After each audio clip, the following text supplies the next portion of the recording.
Well, hello everybody and welcome back to the channel, friends. I'm going to make this one short and sweet because it's Star Trek Continues time. This time with episode 6. Get ready for this one, friends.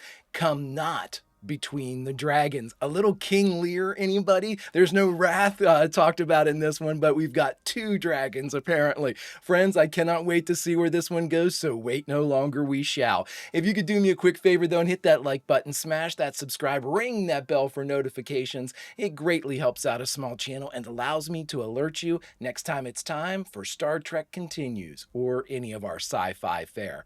And of course, if there's anything that we do that you would like early or in its full-length format, the link to our Patreon is in the description. And if you're not a fan of Patreon, consider YouTube memberships. You'll get all of our episodes at least a day early. But my dear friends, all that is then and this is now. And what is now? Now it's time for the beauty that is Star Trek Continues as we watch episode 6, Come Not Between the Dragons. Prepare to engage maximum warp reaction. And away we go!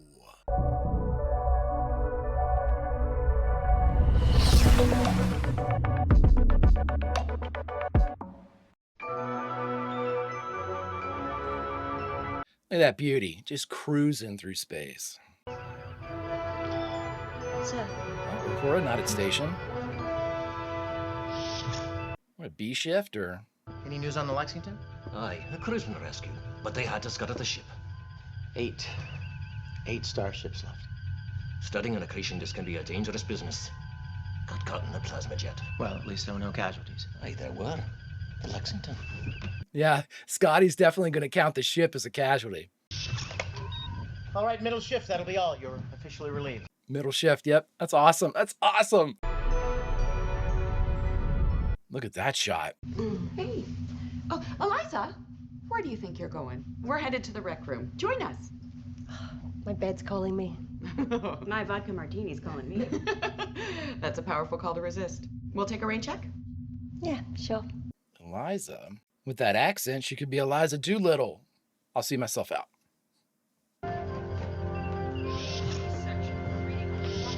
Look how that guy stood up. Whoa. Hull breach, Captain. Forward deck 4. Hull breach? Hull breach? Traveling at near light speed. That's impossible. Spock's like, it just happened. It's possible. Report on any casualties. Oh, watch that be Eliza who went back to her room. Oh my God, what a shot! The navigational deflector should have caught this, sir. It could be a weapon. My engineers on deck 4 report a breach over 2 meters wide. They can't find it. They can't find it? They never made the blasted hole. There's nothing there. Captain, reading additional damage on an internal bulkhead. Deck 4? Yes, sir. It got all the way in there? Signal all decks. We've been boarded. All decks, intruder alert. Repeat, we have an intruder on board.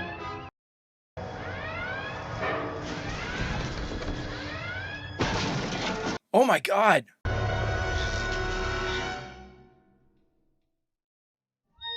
Well, that's a humdinger of a start. Jim's telling us about the final frontier. What a shot. What a shot that showed the various rooms breached by that, whatever the hell it was. Amazing. To boldly go where no man has gone before. God, I love this show. Is so much fun. I've said it once, I'll say it again. Bears repeating that when I think of the original series, these episodes of Star Trek Continues will be included in those thoughts. That's just the way it's going to be. Captain's log, stardate 6257.4. Something or someone. Dykstra. Greg Dykstra. Good name. Captain, whatever it is has damaged a sufficient number of conduits to compromise our power grid. So this sumbitch hit a starship at warp. Captain, the intruder's in my cabin. On our way. Sir, I believe I could assist.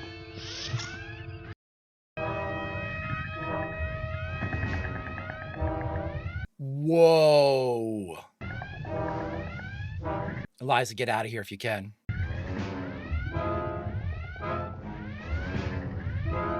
Oh my God, that looks awesome.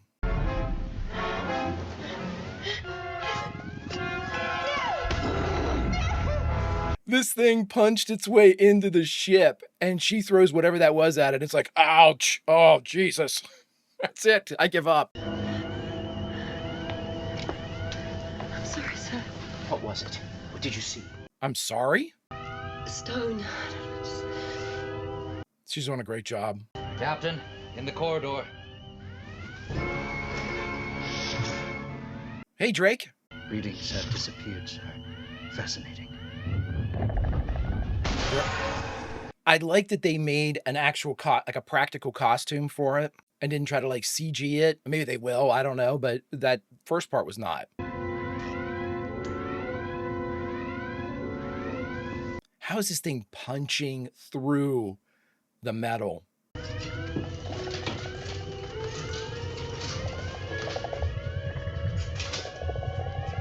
we try to communicate here, guys? We might have inadvertently hit this thing. It hasn't killed anybody yet. Could have killed Eliza. Hello? Can you understand me?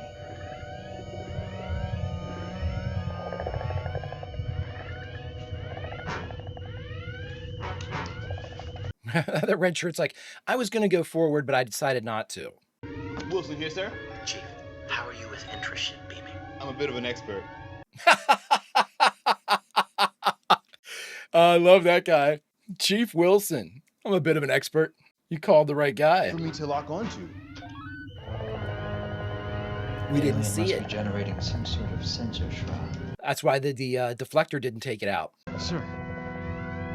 Playing a hunch.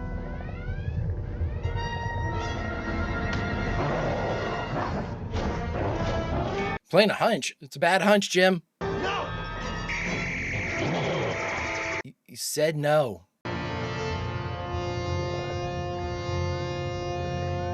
It's an awesome design. It's a really cool design. Ensign, you're supposed to be off duty right now. Sorry, Captain, I couldn't sleep. I had a big hole in my room because of that guy. Bones? It's a rock. You've worked with rocks before. I've been able to detect several hearts beating at different rates. No lungs, very high salt levels, and that's it. There's just not enough data. The exoskeleton is quite formidable. Complex living polymer chains interwoven with infrangible metals and minerals. It could be a species of nomadic extremophile. Extremophile? Yeah, please. I need that. Spacefaring organisms that need no atmosphere to survive. Right. Gentlemen, we know it's here. The question now is why? With Lieutenant Uhura's assistance, I have attempted to tune the ship's universal translators to compensate for the creature's unusual vocalizations.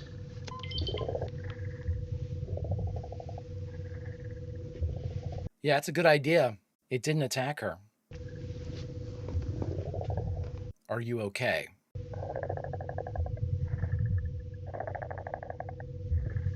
Great sound design, too. What are you called?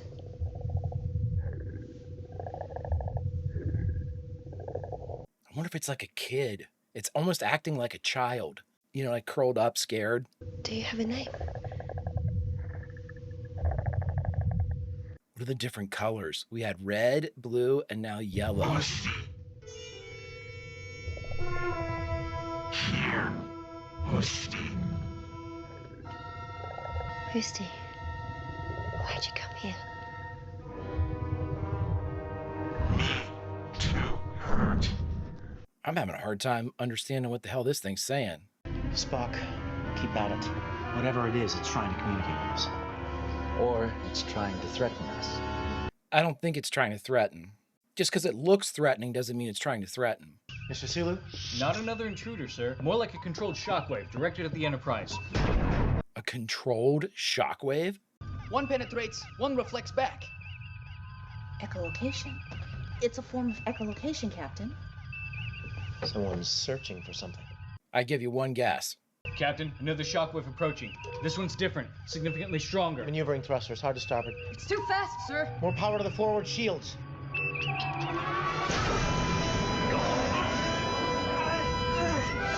Disobedient little... Your weapon. Sir? I'm in charge. You'll respect me. Oh my God, great acting. See what you made me do? You heard Eliza. I think that's Spock, answer me. security team. We should have a security team Is there. anyone else feeling unusual? Uh-oh. Almost paranoia. Yes. Yes. Jim's like, I've never felt this before. What is it? Paranoia? Fear? What is that? Strange. Certainly doesn't... I mean, it still could be a parent-child relationship, but I'm not sold on that yet. What happened? He's got broken ribs, a ruptured spleen. At least I think it was his spleen. I have no time for levity, Doctor. Neither do I. Even though that's what I was going for. Affecting Spock a dozen times more. The mesiofrontal cortex suppresses emotions in Vulcans, but his is working so hard I'm afraid it's gonna burn up. Captain. He's trying to get control. I must be isolated. Spock. He's having a hard time, Jim. I am very dangerous. Far away. An agenda. Great acting. Which is deeper. A part I share with no one. More than my human half. His walls are coming down, Jim. Of my Vulcan mind. It is a darkness I cannot control. Listen to him, Jim. Spock is not prone to hyperbole. What? Another energy wave approaching, Captain. Ooh. Cannot control what I will do. Are we listening to Spock? He's gonna tear right out of this. Lucy dares to hide!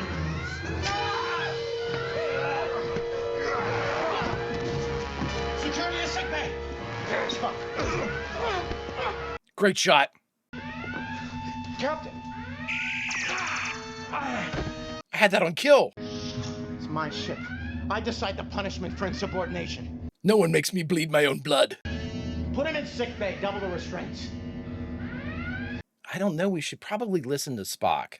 I decide. Is that clear? Very clear. Sir. I'm queuing up about 12 dozen retorts right now. I'll save them until we're all in our right mind and I can just bug you with them for a year. You can't analyze a triaxulated signal like that. I'm sorry. This isn't paranoia, this is aggression. I'm just leaving, Captain. Sir, we've located the source of the waves. It's a ship about 10,000 kilometers. Ship. Listen to me. The only thing that matters, the only thing, is to find that delinquent little brat. No one's picking up on any of this? In case any of you are confused about your duties, let me spell it out for you. There's an intruder aboard my ship. Watch it. Arr. It's like they're transferring the emotions of whoever's looking for the creature. Got slap in the back. It's McKenna.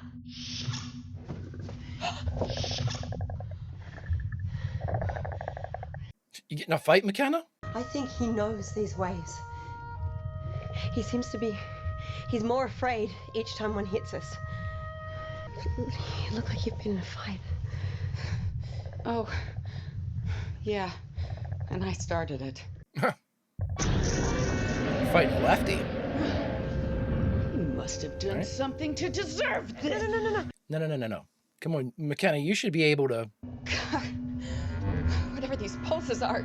There you go. I mean, we can't stop the emotion. Why even try? We've got to target the action centers. What? Alpha wave inducers.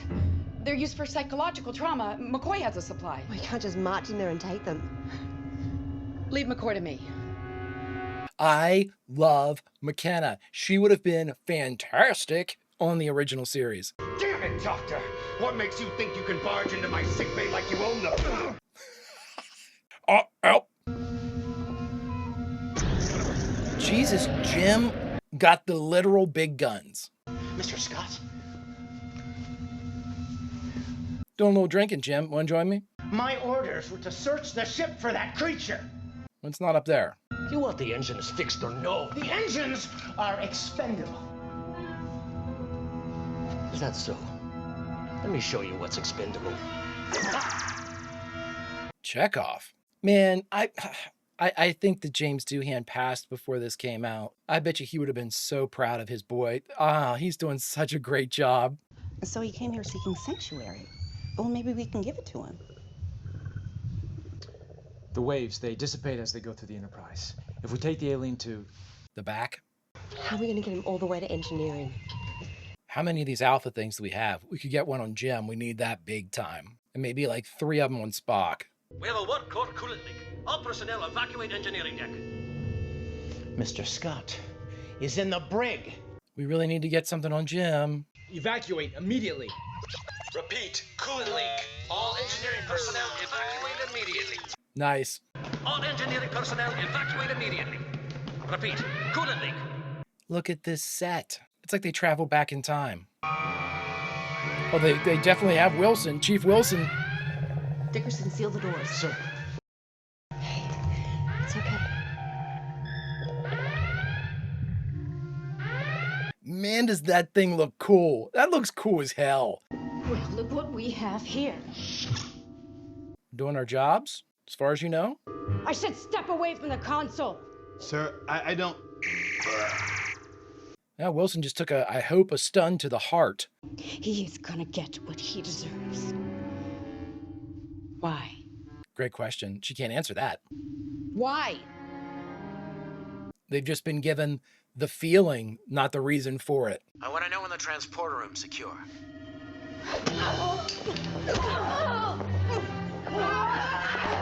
I like McKenna is the therapist that is ready to throw down.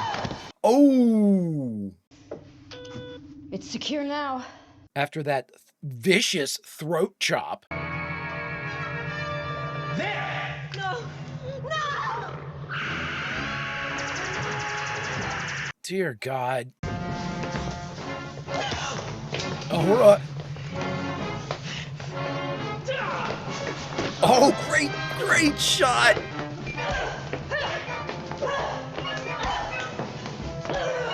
Man, Smith is a hell of a fighter. Oh, our classic up top shot.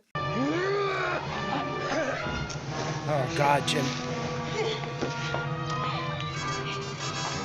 Nice job, Eliza. Nice job, everybody. I'd be like, dude, I'm so sorry. I know we don't have a couple hundred of those things. Wow. Captain's log supplemental. What's that? And Usti, our stowaway, would appear to be a member of its species.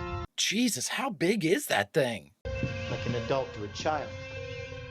There's got to be more to it than that, because... Based on what we have experienced, Captain, it is reasonable to assume that the creature is quite angry. And once Usti returned... Welcome back, Mr. Scott. We need engines online. Captain, my behavior earlier. I'll fire you later. Get to work. My behavior earlier, just so you know, I wasn't affected at all. That was from me. This is Captain James T. Kirk of the United Starship Enterprise. Discontinue your attack on our ship immediately. No reply on any frequency, sir. It doesn't give a shit. Forward shields at 50%. Phasers are out. Navigation's offline. Great. The logical decision is to release Uzdi into the creature's custody. Captain, we can't. The structure. The region on its back seems to be generating the waves. Logical assumption, Captain. Let's shoot a photon torpedo at it. Load photon torpedo tubes. Target that region. I didn't think they were going to do that. It's like a video game when you identify the crit spot. Usti, protect. No. Please don't go out there. Please. Please don't go. I like Eliza. Pulling at the old heartstrings. Awesome shot. The alien's vital signs are fluctuating. We appear to have injured it. Hostile is accelerating. It's on an intercept course, Captain. That bitch is going to ram us. If Usti went through us, this thing's going to destroy us. It's his father.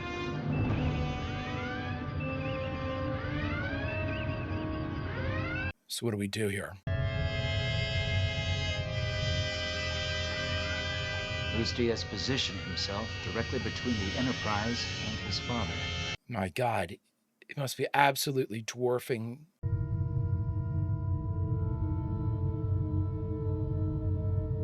Actually, I'd like to see a size comparison. That might be perspective that's making it look as big as it is. See if he shifts color. Yeah.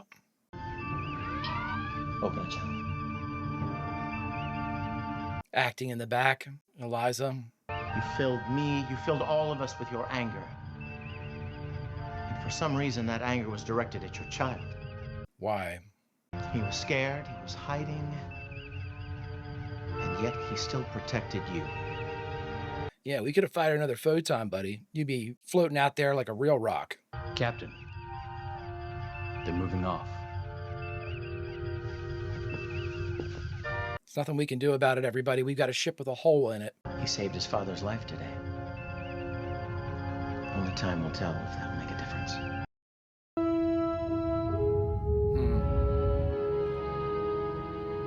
Let's talk to McKenna. I'd like to see what she has to say about this. Is this like an abusive relationship type of thing? I believe I owe you a profound apology. Why? I forgive you. And I'm sorry for shooting you. I forgive you. I'm sorry for pooping in your bed. You didn't know about that. I must also confess to being perhaps a bit frustrated with the inability to control my actions. Well, that wasn't your fault. Yeah, you can't...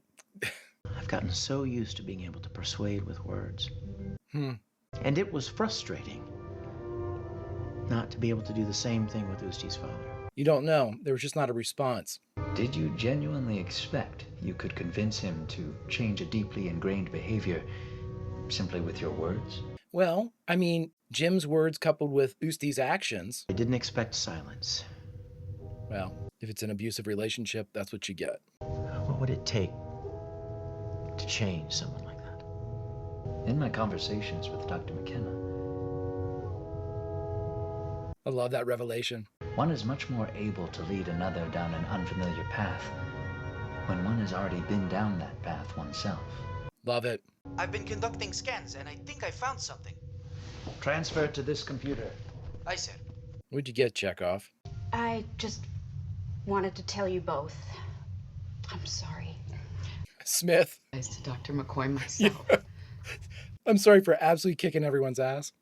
It's not hard for rage to take control of good people. How about that martini? How about that drink we promised ourselves, huh? Yes. I'll catch up with you girls. He's got some news for her. Everybody's got like welts. Lieutenant, open a channel. Patch in the ship's translators to this comm. Aye, sir. Little details. I wasn't able to reach him.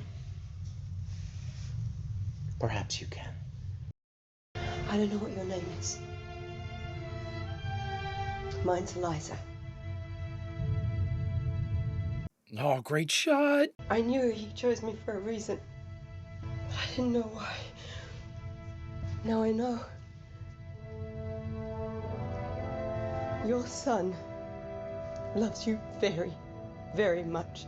She's doing a great job. Just like I love my father. I know in my heart that you're not a monster. But every time you lash out in anger at your son, She's been through it too. become less the father he loves and more the monster he fears. Yeah, he fears. Please. Please find a way to heal yourself. Because my father never did. Ooh, tough. Heal. Love. Protect.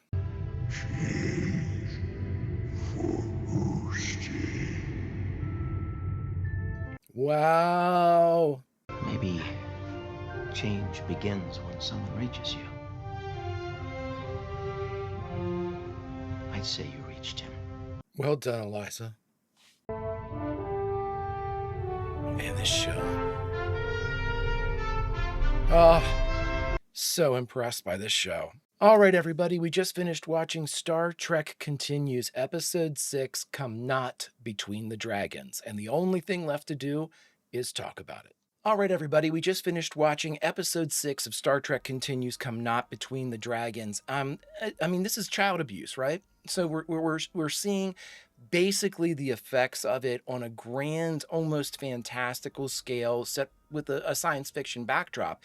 And I think that it was incredibly well done. I really, really do, because I love the symbolism that they had in all of this was really, it's expertly woven into the story where everybody sort of gets caught up in the wake of this aggression. Everybody sort of becomes part of the problem because of the aggressive, the abusive manifestations that are pulsing out of the father. I mean, there's a lot. I mean, really, you could really do a critical analysis of this one, really dig into it, really start to see exactly, what does the character of Eliza represent? What does the character of McKenna represent? Spock represent? Because each of them are playing a role different from what we've seen before. They're playing a part of this problem, of this, again, it's an epidemic, really, that affects so many. And I think they did a really good job with it. I mean, it's a tough topic to talk about, but it's I'm so glad that there are people out there that are. I'm so glad that there are people out there that are willing to tackle it, that are willing to really. And again, you can say, well, it wasn't overt. It was, done inside the arena of alien life. And I argue that it was done, they made it grander. They made it more open. That's the number one thing of abuse. Damn, everybody, I'm going to try my best here. That's the number one thing of abuse, is that when it lives in the shadows, it lives. You know what I mean? And if it's brought out, and again, when you present such a grand scale, they made sure that we weren't dealing with two humanoid-sized people. We had this grand, the father was big, he was a monster, he was, he could overpower Usti, he could, and it was, I think in doing it that way and making it even, almost hyperbolic, you know what I mean? It wasn't just an abusive father, it was an abusive father who was also like Godzilla, just this huge creature. There's so much symbolism in that, but at the same time, it brought it out to the forefront. It brought all of these feelings of aggression out. It made everybody aware of not only what I think it did expertly was it was a revelation. It was a ripping of the shadow away. It was a ripping of the veil away. Like we said, abuse exists in a vacuum where no one can see it. And if they think that something's going on there, they can't bring it up. Oh, there might be something else going on that I don't understand, or I don't want to tell anybody about this. This is that family's thing. I'm not going to involve myself with it. And I think that in this, by making it part of something that had to be dealt with, by making everybody feel what the father felt and know this is what this kid is up against, that just ripped away any semblance of a lie, any semblance of a shroud, or being able to talk your way out of it, or excuse, or anything else that might be able to. You got down to the heart of it. You know how the father felt. There's no going back or speculation. Now what do you do? But it was the character of Eliza and her admission towards the end that really hit home, because Eliza is Eliza didn't have anybody know. She said, I hope your father can change because mine never did. And we saw, and again, if you look back, Eliza, and I'm not saying that Eliza's life was ruined or any of that, again, because McKenna and Smith asked her to go have a drink and she decided not to, but you can't dismiss it. We don't know the character of Eliza well enough. We have to take there's a reason why they put that moment in the show. There's a reason why Eliza just, no, it's okay. I'm good. And they asked her, hey, it's an open invitation. Okay, thank you. And you have to think, Eliza was formed in a very terrible place, and she was able to, punch her way out of it. And, now where she is, she was the sympathetic core that Usti was able to gravitate towards, that was able to feel that kinship between her, knowing that she knew what he knew, or they knew. I'm not sure, Usti, but I mean, I just think that it was, when you look at it on the surface and you get through about 3/4 of the episode, you're like, this is a parent coming after his kid. In many ways, it's like a Trelane type of situation. You've been bad, you've been running away, but then when you hear it, then when you know, then you're like, oh my God, that's his father? Because we heard the voice when Spock was initially taken over. You disobedient, rah, rah, rah. And I thought, oh my God, did he escape from somebody? Yeah. It just so happened that was also his dad. And that's the twist in this one. Rod Serling would have, I definitely stood up and applauded for that, because this is something that on the surface appears to be, oh, we know this, this, because they gave little kind of hints at the beginning. Oh, the size of like a parent. Oh, okay, maybe it's his dad or blah, blah, blah. And then they started speculating on these things. But at the same time, I love that the weapon of the father was this paranoia, was this aggression, was this, in many ways, it was like they were, as weird as this sounds, they were gifted with the mindset of the abuser. They were gifted. These are the feelings that Usti's father is feeling. And this is the way he's projecting this. You are now feeling what he felt. And that's why everyone was swinging.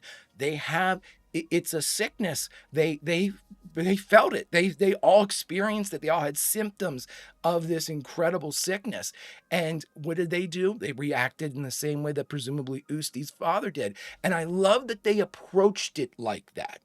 Like it was a contagion. Like it was, again, you were infected, because at the end, when Eliza said, heal for your son, that's what hit with the father. Heal?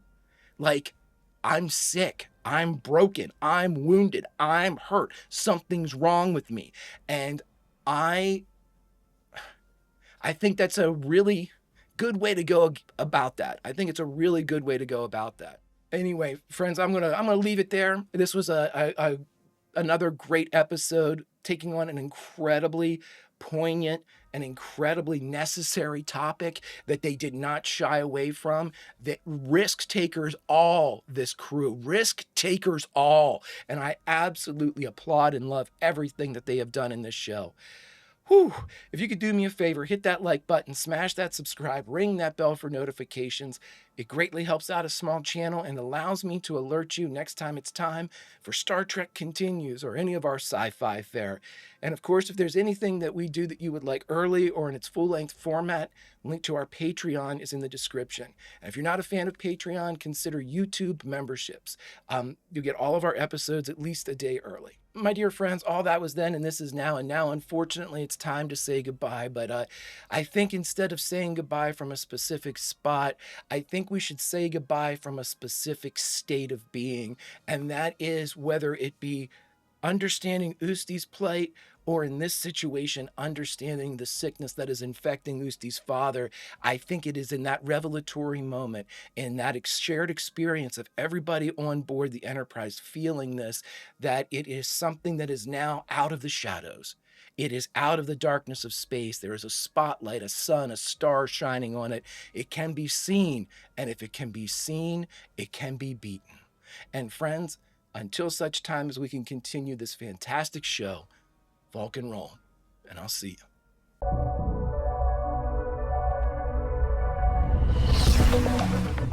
you.